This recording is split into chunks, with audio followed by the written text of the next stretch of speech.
ان صلاتی و نسکی و محیایا و مماتی للہ رب العالمین کہہ کرے کمر کس لے. ان اللہ لقوی عزیز، یقیناً اللہ قوی ہے، طاقت والا ہے، قوت والا ہے، عزیز ہے، زبردست ہے، اس کے آگے تو کسی اور میں اختیار نہیں ہے. تو جس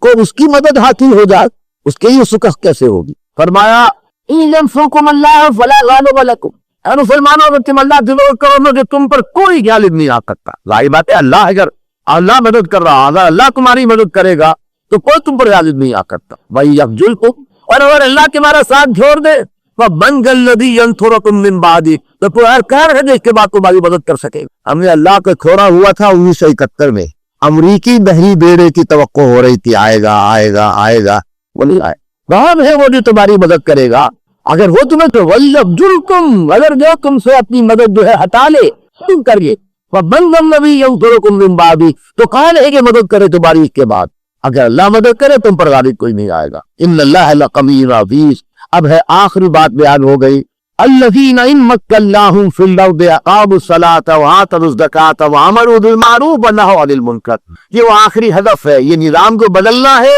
نظام کون کا قائم کرنا ہے. وہ لوگ کہ اگر انہیں ہم زمین میں تمکن عطا کریں، غلبہ عطا کریں، اقتدار عطا کریں، دماغ کا نظام قائم کریں گے، زکوٰۃ کا نظام قائم کریں گے. وہ نظام نہیں کہ یا الحساد نے قائم کر کے تو زکوٰۃ کو بدنام کیا، حقیقی زکوٰۃ کا نظام جس کے لیے اب تفصیل میں جانے کا موقع نہیں. اور فرمایا وَأَمَرُوا بِالْمَعْرُوفِ، نیکی کا حکم دیں گے، وَنَہَوْا عَنِ الْمُنکَرِ، اور منکر سے روکیں گے. وَلِلَّهِ عَاقِبَةُ الْأُمُورِ، اور یقیناً تمام معاملات انجام کار کو ان کا فیصلہ اللہ ہی کے ہاتھ میں. یہ ہے قربانی کا پھلکوپا، قربانی کی روح، تقویٰ اور جہاد کی سبیل اللہ. اور اللہ کے دین کو تکبیر جو ہے زبان سے کہنا، اور عملاً اللہ کی کبریائی کے نظام کو قائم کرنا. اللہ تعالیٰ مجھے اور آپ کو اس کی توفیق عطا فرمائے.